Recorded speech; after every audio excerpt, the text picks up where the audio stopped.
ஓம் நமோ நாராயணாய. லட்சுமி கடாட்சம் நேயர்கள் அனைவருக்கும் வணக்கம். இந்த பதிவில் ராமநாமம் சொல்வதால் என்ன பயன் என்று நாம் பார்க்கலாம். அதாவது பகவான் மகாவிஷ்ணுவுக்கு 1000 நாமங்கள் உண்டு. அந்த 1000 நாமங்கள் சொல்லி வழிபடுவதால் நமக்கு ஏராளமான நன்மைகள் கிடைக்கும். பகவானுக்கு 1000 நாமங்கள் இருக்க முடியுமா என்றால், சாதாரணமாக நமக்கு ஒரு பெயர் வைத்து ஒவ்வொரு விதமாக கூப்பிடுகிறார்கள். சுப்பிரமணி என்றால் சுப்பு என்று அழைக்கிறார்கள், மணி என்று அழைக்கிறார்கள், வீட்டில் ஒரு விதமாக அழைக்கிறார்கள், வெளியில் ஒரு விதமாக அழைக்கிறார்கள். சில பேர் வீட்டில் ஒரு பேர், வெளியில் ஒரு பேர், இப்படியெல்லாம் இருக்கும் போது பகவானுக்கு 1000 நாமங்கள் இருக்க முடியாது என்றால் நிச்சயமாக இருக்கும்.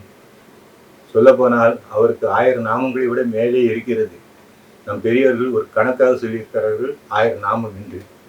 பகவானுக்கு 1000 நாமங்கள் என்று சொல்லியுள்ளார்கள். இந்த 1000 நாமங்கள் சொல்லி வழிபடுவது என்பது மிகவும் சிறப்பான பலன்களை தரக்கூடியது. ஒரு முறை பார்வதி தேவிக்கு ஒரு சந்தேகம் வந்துவிட்டது. சுவாமி, பகவானின் 1000 நாமங்களை சொல்லி வழிபடுவது என்பது ஒரு சிறந்த பண்டிதன், மேலும் வேதம் கற்றவர் இவர்களால் தானே முடியும், நன்கு கற்றவர்கள் தான் சொல்ல முடியும், சாதாரண மக்களை எப்படி சொல்ல முடியும் என்று கேட்கிறார் பார்வதி.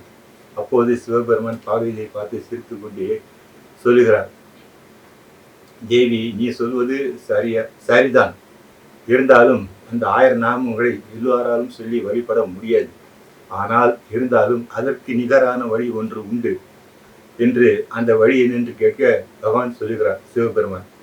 என்னென்றால் விஷ்ணு சஹஸ்ரநாமம் பார்த்தோமானால் அதில் ஒரு வரி வரும், ஸ்ரீ ராம ராம ராமேதி ரமே ராமே மனோரமே சஹஸ்ரநாம தத்துல்யம் ஸ்ரீ ராமநாம வராணனே என்று ஒரு வரி வரும். இதை ஒருவன் 3 முறை சொல்லி வழிபட்டாலே போதும், பகவானின் 1000 நாமங்கள் சொல்லி வழிபட்ட பலன் கிடைக்கும் என்று சொல்கிறார். இந்த சொல்லும் போது 3 முறை சொல்ல வேண்டும், ஒரு முறை சொல்லக்கூடாது, 3 முறை சொல்ல வேண்டும் என்பது நீதி. எனவே ஸ்ரீ ராம ராம ராமேதி ரமே ராமே மனோரமே சொல்லும்போது 3 முறை இந்த வரியை சொல்லி நாம் வழிபட வேண்டும். அவ்வாறு இந்த வரியை 3 முறை ஒருவன் சொல்லி வழிபட்டு விட்டால் பகவானின் 1000 நாமங்களை சொல்லிய பலன் கிடைத்துவிடும் என்று சிவபெருமான் சொல்லுகிறார். அந்த அளவுக்கு ஒரு சிறப்பு இந்த ராமநாமத்திற்கு உண்டு. அது மட்டுமல்ல, இப்பொழுது நமக்கு எல்லாம் தெரியும் வால்மீகி மகரிஷி யார் என்று. வால்மீகி மகரிஷி தான் ராமாயணத்தை இயற்றினார். ஒப்பற்ற ராமாயண காவியத்தை இந்த உலகத்துக்கு அளித்தவர் வால்மீகி மகரிஷி தான். அது எல்லோருக்கும் தெரிந்த ஒரு விஷயம். அவர் வேடனாக இருந்த போது அவருக்கு நாரத மகரிஷி ஒரு உபதேசம் செய்கிறார். ராமா என்று சொல்ல சொன்னால் அவருக்கு ராம என்று வரவில்லை. எனவே மரா என்று சொல்லிவிட்டார். இந்த மரா என்ற பெயரை நீ சொல்லிக்கொண்டே இரு என்று சொல்லிவிட்டார். அந்த நாரத மகரிஷி சொன்னபடியே வால்மீகி மகரிஷி சொல்லுகிறார், மரா மரா மரா என்று சொல்ல போக அவருக்கு ஒரு ஒப்பற்ற ராமாயணம் என்ற காவியத்தை இந்த உலகுக்கு அளிக்கும்படி ஒரு சக்தி ஏற்பட்டது. அந்த பெயர் ஏற்பட்டதே அந்த நாமம்தான். ராம என்கிற நாமத்தை மாற்றி உச்சரித்தார். அதுக்கே இந்த உலகம் போற்றும் காவியத்தை தந்தருள்படி அவருக்கு ஒரு சக்தியை கொடுத்தார் பகவான். அந்த அளவுக்கு உயர்வு தரக்கூடியது இந்த ராமநாமம் என்கிறது சாஸ்திரங்கள். மேலும் பார்த்தோமானால் சங்கீத மும்மூர்த்திகளில் ஒருவர் தியாகராஜ சுவாமிகள். இவர் மிகப்பெரிய ராம பக்தர், மிக சிறந்த பக்தர். எப்போதும் ராமநாமத்தையே சொல்லிக் கொண்டிருப்பார். அவர் இடைவிடாது சொல்லிக் கொண்டிருப்பார் ராமநாமத்தை. 96 கோடி முறை அவர் ராமநாமம் ஜெபித்துள்ளார். எனவே அவருக்கு என்னென்றால் ராம தரிசனம் கிடைச்சது வாழ்க்கையில். அதுவே பெரிய பாக்கியம். எனவே ராமநாமத்தை உச்சரித்து கொண்டே இருந்தால் அவருடைய தரிசனம் நமக்கு கிடைக்கும்.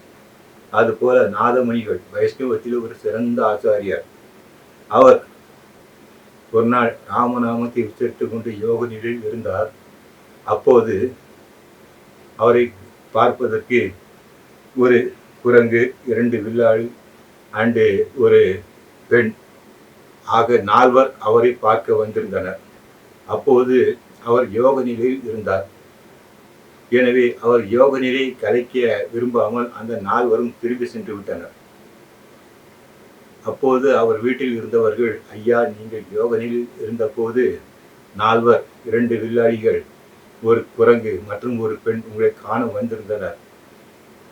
உங்கள் யோக நிலையை கலைக்க விரும்பாமல் அவர்கள் சென்று விட்டனர் என்று சொல்ல நாதமுனி சுவாமிகள் தெரிந்து விட்டது வந்தது யார் என்று. ஒரு பெண் சீதை, ஒரு குரங்கு ஹனுமன், 2 வில்லாளிகள் ராமர் லட்சுமணன். ஆக ராமர் லட்சுமணன் சீதை ஹனுமர் 4வரும் தான் என்னை சந்திக்க வந்தனர் என்று அவர் தன்னுடைய ஞான திருஷ்டியால் புரிந்து கொண்டார். உடனே அவர்களை தேடி புறப்படுகிறார். அவர் தேடி சென்று கொண்டே இருக்கிறார். கிட்டத்தட்ட சோழபுரம் வரை சென்று விட்டார். சென்று அங்கு உள்ளவர்கள் கேட்டார், அங்கு யாரும் கண்டிலோ என்று சொல்லிவிட்டனர். அவர்கள் பார்க்கவில்லை. எல்லோருக்கும் அவருடைய தரிசனம் கிடைக்காது. சாதாரண மக்களுக்கு எப்படி தரிசனம் கிடைக்கும்? எல்லோருக்கும் கிடைக்காது. அப்போது அவர் அங்கு சுற்றி பார்த்து நாதமுனி சுவாமிகள் அப்போது ராமர், சீதா, லட்சுமணன், அனுமர் 4வரும் அவருக்கு காட்சி அளித்தனர். அந்த காட்சியை பார்த்ததும் சுவாமிகள் அப்படியே மூர்ச்சித்து விழுந்து விட்டார், மோட்சம் அடைந்து விட்டார். ஆக இந்த ராம நாமம் என்பது அந்த அளவுக்கு ஒரு சக்தி கொடுக்கக்கூடியது. மொத்தத்தில் மோட்சத்தையே அளிக்க வல்லது. இந்த ராம நாமத்தை உச்சத்தை கொண்டாடுதால் மோட்சம் கிடைக்கும். அவ்வளவு சக்தி வாய்ந்த ஒரு நாமம் இந்த ராமநாமம்.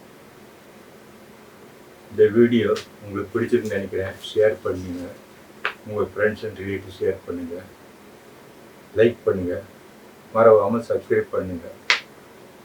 மங்களாதி போய்